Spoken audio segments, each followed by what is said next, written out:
اعوذ باللہ من الشیطان الرجیم بسم اللہ الرحمن الرحیم الحمدللہ رب العالمین۔ رمضان المبارک کی آمد کا ایک مقصد یہ بھی ہے کہ انسان اس میں جو روزہ اور عبادات کرتا ہے اللہ پاک اسے دائمی تقوی نصیب کر دے۔ میرے استاد میرے شیخ فرمایا کرتے ہیں کہ اگر انسان کو بھوک لگے وہ کھانا کھائے اور اس کی بھوک نہ مٹے، اس کا مطلب اس نے کھانا نہیں کھایا، کچھ اور کھایا ہوگا۔ اگر انسان کو پیاس لگے وہ پانی پی لے اور اس کی پیاس نہ بجھے، اس کا مطلب اس نے پانی نہیں پیا، کچھ اور پیا ہوگا۔ اللہ پاک رمضان المبارک کا مہینہ عطا کرے، اس میں وہ روزے رکھے، عبادت کرے، لیکن یہ بندہ مومن بدلے نہ۔ جیسے ہی رمضان ختم ہوا یہ اپنی غفلت کی زندگی میں واپس چلا جائے تو اس کا مطلب اس نے روزے نہیں رکھے ہوں گے، کچھ اور رکھا ہوگا۔ تو سب سے پہلے اللہ سے دعا کریں کہ اللہ پاک ہمیں ان لوگوں میں شمار نہ کرے جن کو رمضان المبارک کا مہینہ ملا اور اس کے بعد بھی ان کی زندگی ہدایت کی طرف نہ لوٹی۔ اللہ پاک آپ کو اور مجھے دائمی استقامت کے ساتھ ہدایت عطا فرمائے۔ اپنے لیے بھی دعا کریں، میرے لیے بھی دعا کریں۔ کچھ اعمال ہیں جو رمضان المبارک میں کرنے سے اللہ پاک نے اس کا بہت اجر و ثواب رکھا ہے، اور یہ بیان کرنے کا مقصد صرف یہ ہے کہ انسان کو اللہ کی عبادت میں اور ذوق و شوق پیدا ہو جائے اور اس ماہ مبارک سے وہ زیادہ سے زیادہ مستفید ہو سکے۔ سب سے پہلے رمضان المبارک میں جو کسی مسکین کو صدقہ کرے گا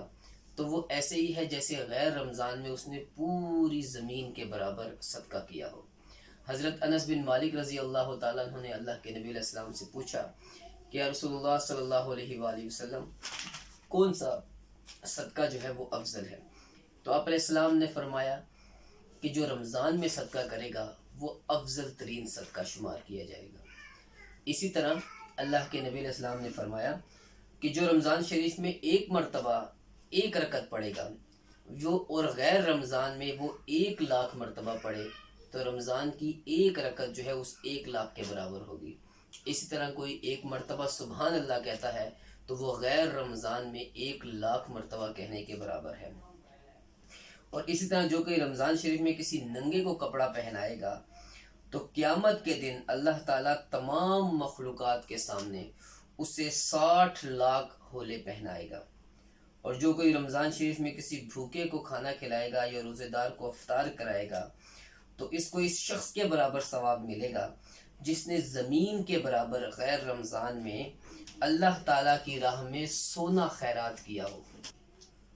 جو شخص رمضان شریف میں کسی روزے دار کو پانی پلائے گا تو وہ اپنے گناہوں سے اس طرح پاک ہو گیا گویا ابھی ماں کے پیٹ سے پیدا ہوا ہو۔ ایک اور حدیث پاک میں آتا ہے کہ مسافر کو روزہ کھلوانے والا پل صراط سے چمکتی ہوئی بجلی کی طرح گزر جائے گا۔ اس کے علاوہ ایک اور حدیث پاک میں ہے کہ ننگے پاؤں والے کو جوتا پہنانے والے کو اللہ تعالیٰ روز قیامت نور کا براق عطا فرمائے گا اور وہ اس پہ سوار ہو کے پل صراط سے بجلی کی طرح گزر جائے گا۔ یہ یاد رکھیں کہ سب سے مشکل ترین جو مرحلہ ہے وہ پل صراط کا ہوگا اور ہر انسان کو اس پر سے گزرنا ہی گزرنا ہے۔ بال سے باریک وہ پل ہوگا اور گنہگار جب اس پہ چلیں گے تو وہ کٹ کٹ کے نیچے جہنم میں گرتے جائیں گے، لیکن وہ کیا ہی خوش نصیب اور نیک بخت نفوس ہوں گے جنہیں اللہ اپنی رحمت سے جو ہے وہ اس سے بجلی کی طرح گزار دے۔ تو یہ مقدس وہ مہینہ ہے جس کے اندر ہم اس طرح کے اعمال کر کے اس چمکتی ہوئی بجلی کی طرح جو ہے پل صراط سے گزر سکتے ہیں۔ ایک اور حدیث میں آتا ہے کہ جو رمضان شریف کی دن اور رات میں 10 مرتبہ استغفار پڑھے گا اللہ تعالیٰ اسے جبرائیل علیہ السلام، میکائیل علیہ السلام، اسرافیل علیہ السلام اور عزرائیل علیہ السلام اور تمام حاملان عرش کے برابر جو ہے وہ ثواب عطا کرے گا۔ تو حضرت ابو ہریرہ رضی اللہ تعالیٰ عنہ نے اللہ کے نبی علیہ السلام سے پوچھا یا رسول اللہ صلی اللہ علیہ وآلہ وسلم، ہم کون سا استغفار پڑھا کریں؟ تو اللہ کے نبی علیہ السلام نے فرمایا کہ استغفر اللہ الذی لا الہ الا هو الحی القیوم واتوب الیہ۔ اس استغفار کی جو ہے وہ کثرت کیا کرو۔ اس کے علاوہ جس عبادت میں سب سے زیادہ مشغول رہنا ہے اس رمضان المبارک کے اندر وہ ہے قرآن پاک کی تلاوت، اور اللہ نے اس کے اوپر بے انتہا اجر و ثواب رکھا ہے۔ اس کی ایک خاص وجہ یہ بھی ہے کہ رمضان المبارک کے اندر جو ہے وہ جبریل امین جو ہے وہ اللہ کے نبی علیہ السلام کو آ کے پورا قرآن پاک سنایا کرتے تھے، اور آپ علیہ الصلوۃ والسلام جبریل امین کو پھر قرآن پاک جو ہے وہ سنایا کرتے تھے، اس کا دورہ کیا کرتے تھے۔ اور اسی لیلۃ القدر کی رات میں جو ہے رمضان المبارک میں قرآن پاک نازل کیا گیا۔ تو اللہ کے نبی علیہ السلام نے حضرت عبد الرحمن بن عوف رضی اللہ تعالیٰ عنہ نے پوچھا کہ یا رسول اللہ، ہم رمضان المبارک میں کس چیز میں مشغول رہا کریں؟ تو آپ علیہ السلام نے فرمایا کہ تم قرآن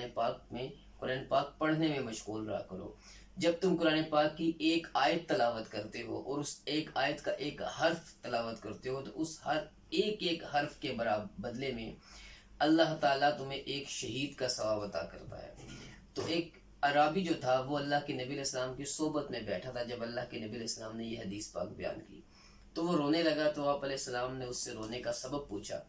تو اس نے کہا یا رسول اللہ صلی اللہ علیہ وآلہ وسلم، آپ نے بھی قرآن پاک کی فضیلت اور شان بیان کی ہے،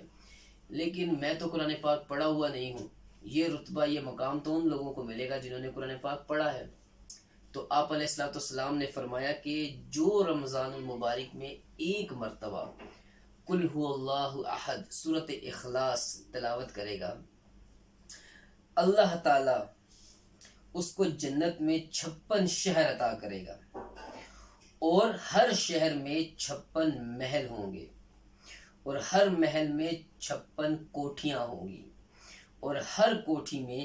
56 تخت ہوں گے، اور ہر تخت پر ایک بڑی آنکھ والی حور بیٹھی ہوگی، اور اللہ تعالیٰ اس پڑھنے والے کے نامہ اعمال میں 56,000 نیکیاں لکھے گا،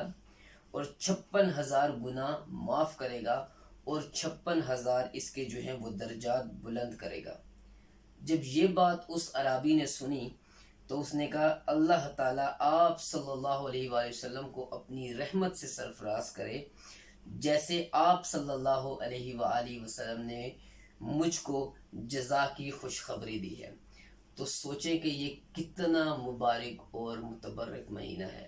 یہ تمام چیزیں بیان کرنے کا مقصد صرف یہی ہے کہ بندہ اپنے رب کی طرف رجوع کرے، ان غفلت کی زندگی سے لوٹ آئے اپنے رب کی طرف۔ اللہ نے موقع دیا ہے، نہ جانے اگلا رمضان ہمیں نصیب ہو نہ ہو، نہ جانے یہ سانسیں ہمارے ساتھ کتنی وفا کریں، ہمیں توبہ استغفار کا موقع ملتا ہے یا نہیں ملتا۔ جب یہ مقدس مہینہ آپ کو اور مجھے نصیب ہو گیا ہے تو اس سے بھرپور فائدہ اٹھائیں، زیادہ سے زیادہ استغفار پڑھیں، قرآن پاک کی تلاوت کریں، بالخصوص ترجمے کے ساتھ تفسیر کے ساتھ قرآن پاک کو پڑھیں تاکہ ہمیں قرآن پاک کا فہم مل سکے۔ یہ ہماری بڑی بد نصیبی ہے کہ ہم پورا رمضان جو ہے وہ سال جو ہے وہ قرآن پاک نہیں کھولتے، رمضان المبارک میں قرآن پاک کھولتے ہیں اور بس ایک ریس لگی ہوئی ہوتی ہے کہ 10 قرآن پاک، 15 قرآن پاک، 20 قرآن پاک، 50 قرآن پاک میں نے پڑھ لیے، لیکن اس کے پڑھنے کا فائدہ کیا ہوتا ہے کہ وہ پڑھنے کا ثواب تو مل گیا لیکن اسے اس قرآن کا فہم نہیں ملا۔ اگر اسے سورہ فاتحہ ہی جو ہے وہ پوچھ لی جائے کہ سورہ فاتحہ میں اللہ نے کیا حکم دیا ہے تو اس کا منہ کھلے گا کھلا رہ جائے گا۔ تو کہنے کا مقصد یہ قرآن پاک پڑھیں، اس کی تلاوت بھی کریں، لیکن کوشش کریں کہ اس کو ترجمے کے ساتھ تفسیر کے ساتھ، یا ایسی محافل اور ایسی مجالس جہاں پہ قرآن پاک کا فہم دیا جائے، قرآن پاک بیان کیا جائے، اس میں جا کے لازمی بیٹھیں تاکہ اللہ پاک ہمیں قرآن پاک کا فہم عطا کرے۔ وما توفیق الا باللہ۔